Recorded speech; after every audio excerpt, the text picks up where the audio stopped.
Bismillahirrahmanirrahim. Alhamdulillah wassalatu wassalamu ala Rasulillah. Ibadah saum merupakan rangkaian di antara kewajiban yang tidak bisa ditolerir untuk ditinggalkan. Namun, ada masanya ketika uzur atau halangan itu tiba, maka syariat memberikan keringanan atau rukhsah untuk menunaikan amalan pengganti berupa qadha ataupun fidyah.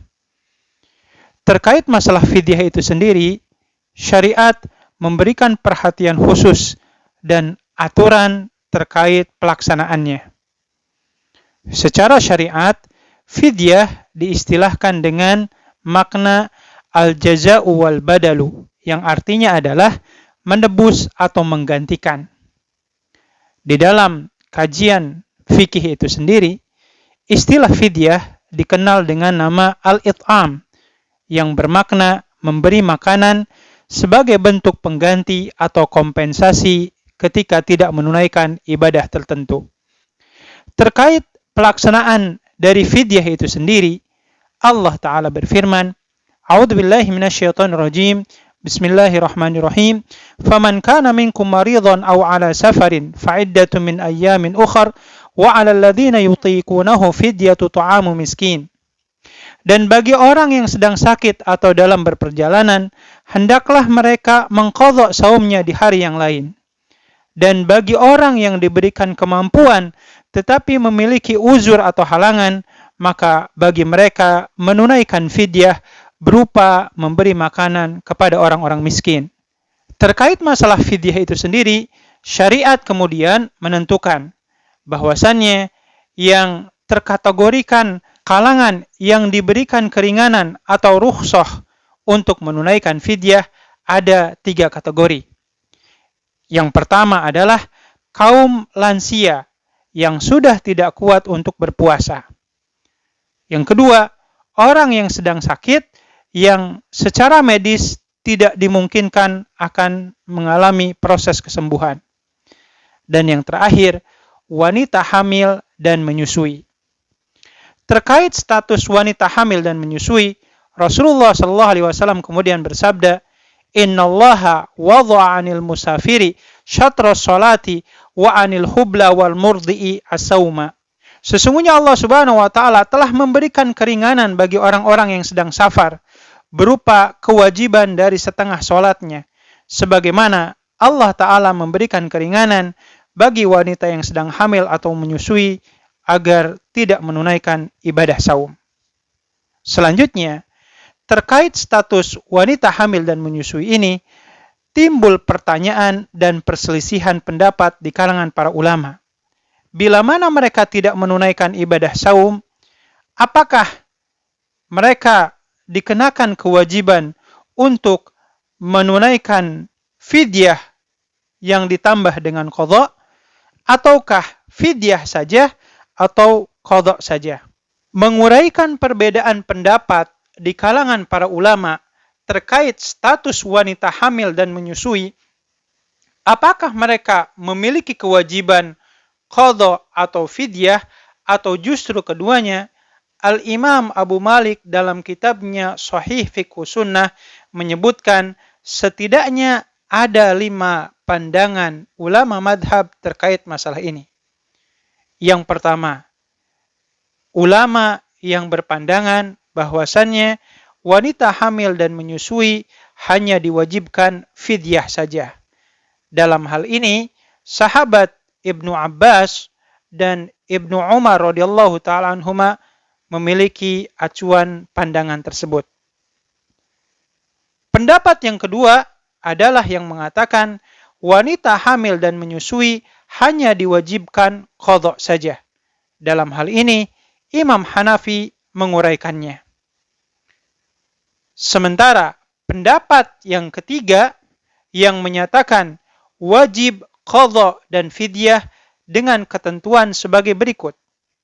Jika seorang wanita hamil atau menyusui khawatir akan keselamatan dirinya, maka wajib qadha. Dan jika khawatir akan keselamatan dirinya dan bayinya, maka wajib qadha. Dan bila mana khawatir akan keselamatan bayinya, maka diwajibkan qadha dan fidyah.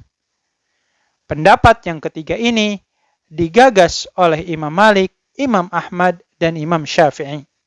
Pendapat yang keempat adalah pendapat yang membedakan status wanita hamil dan wanita menyusui, di mana wanita hamil diwajibkan untuk menunaikan qadha, sementara wanita yang sedang menyusui diwajibkan qadha dan fidyah.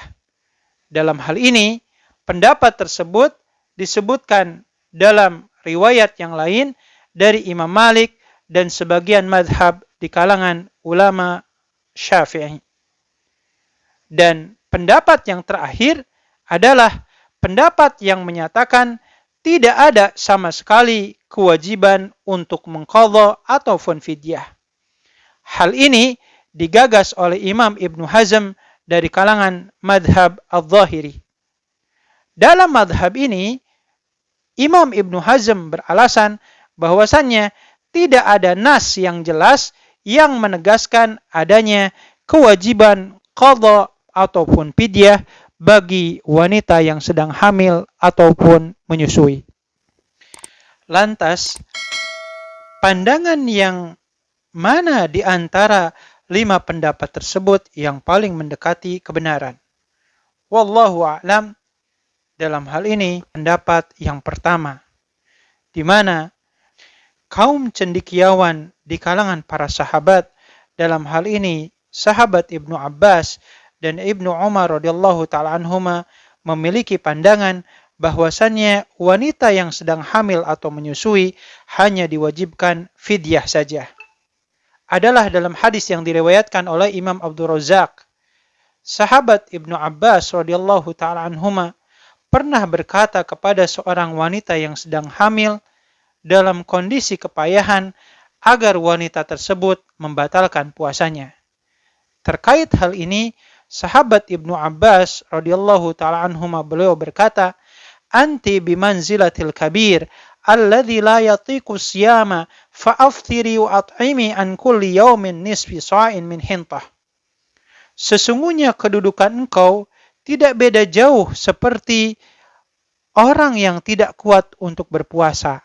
Oleh karena itu, batalkanlah puasamu, tunaikanlah fidyahnya setiap harinya seukuran setengah sok dari gandum. Pendapat yang sama juga diutarakan oleh sahabat Ibnu Umar radhiyallahu ta'ala anhuma. Sebagaimana dalam hadis sahih yang diriwayatkan oleh Imam Ad-Darul Qutni, seorang ulama tabi'in yang bernama Imam Nafi' pernah berkata, "Kanat bintu libni Umar tahta rajulin min Quraisyin wa kanat hamilan fa'asabaha 'atashun fi Ramadan fa'amaraha Ibnu Umar an tufthira wa tut'ima an kulli yawmin miskinan." Adalah putri Ibnu Umar radhiyallahu ta'ala anhuma dalam kondisi hamil di bulan Ramadan dan wanita tersebut mengalami kehausan. Maka saat itu Ibnu Umar kemudian memerintahkan putrinya untuk membatalkan puasanya dan memberikan makan setiap harinya satu orang miskin. Dua pendapat di kalangan para sahabat ini sungguh bisa menjadi landasan beramal bagi kita semua. Setidaknya ada 2 alasan yang bisa menjadi patokan bagi kita semua. Alasan yang pertama, tidak ada orang yang paling mengerti dan memahami Al-Quran sesudah Rasulullah SAW, melainkan para sahabat Rasulullah SAW sendiri. Oleh sebab itu, bila mana ada seorang sahabat Nabi menafsirkan satu ayat dan tidak ada satupun di kalangan sahabat-sahabat yang lain yang menyelisihinya, maka pandangan mereka jauh lebih utama untuk kita kedepankan dibandingkan pendapat ulama-ulama madhab. Dalam hal ini, Imam Shalih Al-Utsaimin rahimahullahu ta'ala beliau berkata, "Idza qala sahabiyyu qawlan wastadalla bi ayatin fa inna istidlalahu asahhu min istidlali ghairihi." Bila mana ada seorang sahabat Nabi berpendapat dengan menukil keterangan ayat tertentu, maka sungguh pendapatnya tersebut jauh lebih utama dan lebih sahih dibandingkan pendapat para ulama yang lain. Terkait hal ini, sahabat Ibnu Abbas radhiyallahu ta'ala anhuma mengatakan bahwasanya yang dimaksud dengan firman Allah Ta'ala di surat Al-Baqarah ayat 184 yang berbunyi wa 'alal ladzina yutiqunahu fidyatu ta'amu miskin, dan bagi orang yang memiliki kekuatan untuk berpuasa, hanya saja mereka memiliki halangan, maka mereka mendapatkan rukhsah atau keringanan untuk menunaikan fidyah. Sahabat Ibnu Abbas radhiyallahu ta'ala anhuma kemudian berkata, "Uthbitat lil hubla wal murdi'i." Bahwasannya ayat yang dimaksud ditujukan bagi wanita yang sedang hamil ataupun dalam kondisi menyusui. Dan alasan yang kedua, bila mana ada sebuah riwayat yang sahih yang menyatakan adanya pernyataan seorang sahabat Nabi terkait masalah tertentu, maka pendapatnya tersebut dihukumi sebagai hadis marfu' yang bermakna bahwasanya pendapat sahabat tersebut memiliki sandaran dalil kepada Rasulullah SAW. Selanjutnya timbul pertanyaan terkait berapa ukuran fidyah dalam setiap harinya dan seperti apa teknik pelaksanaannya. Dalam hal ini ada beberapa catatan yang harus kita perhatikan. Yang pertama, terkait ukuran fidyah untuk setiap harinya, para ulama menganjurkan seukuran setengah sa' dari gandum atau sebesar 1,5 kilo beras untuk tiap harinya. Sebagaimana ditegaskan dalam hadis riwayat Imam Abdul Razak dan Imam Ad-Darul Qutni, disebutkan adalah sahabat Ibnu Abbas radhiyallahu ta'ala anhuma. Beliau berkata kepada seorang wanita yang tengah hamil, "Anti bimanzilatil kabir alladhi la yatiqu siyama, fa'aftiri wa at'imi an kulli yawmin nisfi sa'in min hintah." Sesungguhnya kondisimu tidak beda jauh seperti orang yang tidak kuat berpuasa. Maka berbukalah engkau dan tunaikanlah fidyahnya setiap harinya sebanyak setengah sok dari gandum atau sebanding dengan 1,5 kilo dari beras. Lantas, seperti apa kemudian pelaksanaannya? Dalam hal ini, syariat mengajarkan ada 2 hal yang bisa kita lakukan. Yang pertama adalah dengan menunaikan fidyah dalam bentuk beras mentah, akan tetapi dilengkapi dengan lauk pauknya. Hal ini sesuai dengan hikmah apa yang Allah tegaskan terkait pelaksanaan fidyah itu sendiri.